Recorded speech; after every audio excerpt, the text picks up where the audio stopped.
exciting for us to do a whole evening that includes dance, poetry, improvised poetry, and poetry that is read, as it normally is at poetry readings. So this is an attempt to really start the integration of the poetry dance creatives and poetry dance communities. So, Teresa, I want to introduce our dancers. I will introduce the poets separately.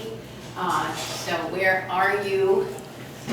Audrey Albert King, Katrina Obarski, Teresa Fardella, Isabel Bale.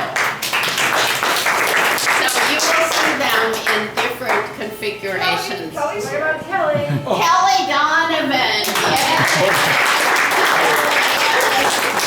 Kelly gets to do twice, oh great. Okay, and the poets I will introduce while and before they do their readings. So, Text Moves is a collaborative, and it means that we really work collaboratively. We choreograph collaboratively, we don't have a director, and sometimes audiences said, oh, you have to have a director. We had an audience at the library in Brighton that was very upset that we didn't have a director. And I said, it's a different way of working. It's working collaboratively, cooperatively, poets and dancers. By the time it's finished and you see it, everything though is an experiment, because when it's live, the voice can change. The voice of the poet is an instrument, is a dancer, just like the bodies of the dancers. The whole thing dances together. Sometimes it all works, sometimes it doesn't. But it is an experiment and to try.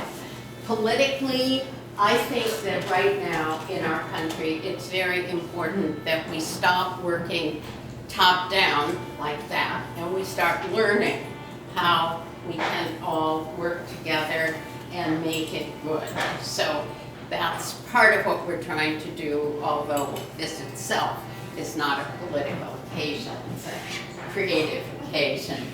Okay, so I want to start by introducing our first poet reader, Doug Holder, familiar to many of you, an absolute mainstay of the poetry community, locally and beyond Somerville, Cambridge, Brookline, Newton, Watertown, Boston, et cetera, et cetera, et cetera. Everett, Chelsea, Charleston, Quincy, Brockton. Okay. So Doug, if you want to read, and then when you're ready to segue, let me know.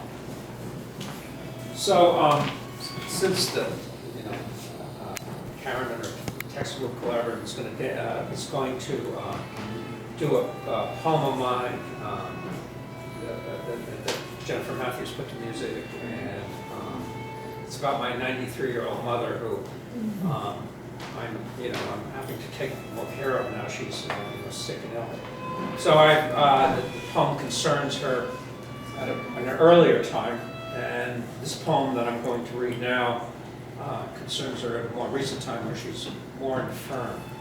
Nice and loud, because there's a... Louder? Yeah, much louder. Much louder. Short microphone. Yeah, much louder. Oh, you're gonna get me a mic. There. All right. You want me to start again? Go ahead. All right.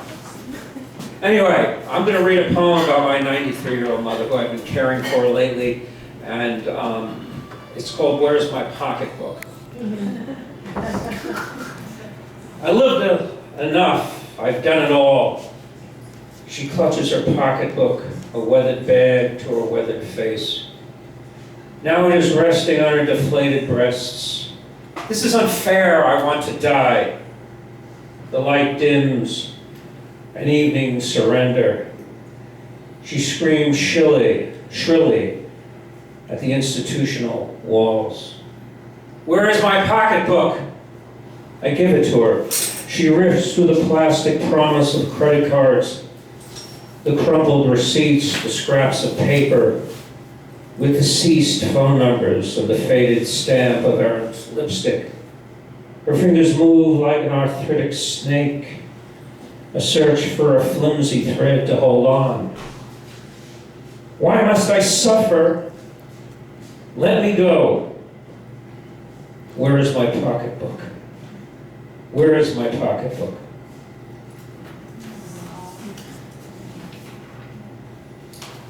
And this one is unrelated, but just a poem that I recently read. I teach at a number of colleges, and one of the colleges I teach at is Bunker Hill.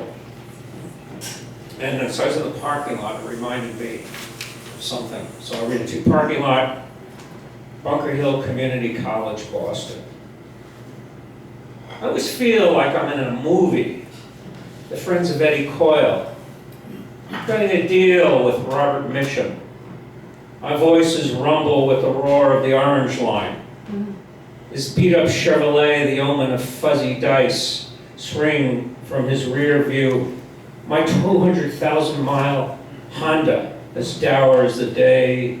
Gray skies fit with the metallic city landscape.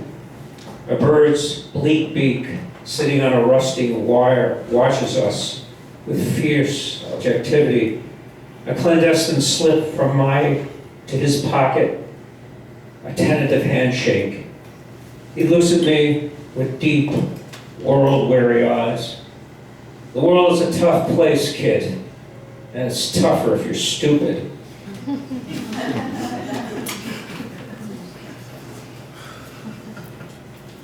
And finally, the poem that's going to be danced from Text Blues Collaborative, which I'm very grateful, and I've seen it before in other venues, and sung. Jennifer Matthews put it into music, and also, she adapted the poem into song. She's an old friend of mine. We collaborated on many things.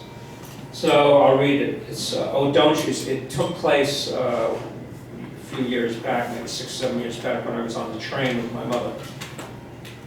And she said, "Oh, don't," she said, "it's cold. I'm depressed. I'm old." I held her hand. "Oh, don't," she said, "it's cold."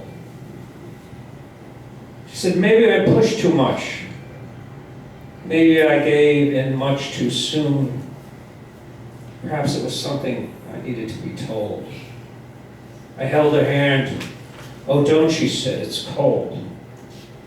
I said, "But we love you. What was once bought has now long been sold." I held her hand. "Oh, don't," she said, "it's cold." She said, "What should I have seen? What was I meant to be? What would have pleasured me?" I held her hand. "Too bad," she said, "it's warm now, but oh so old." Her hand gently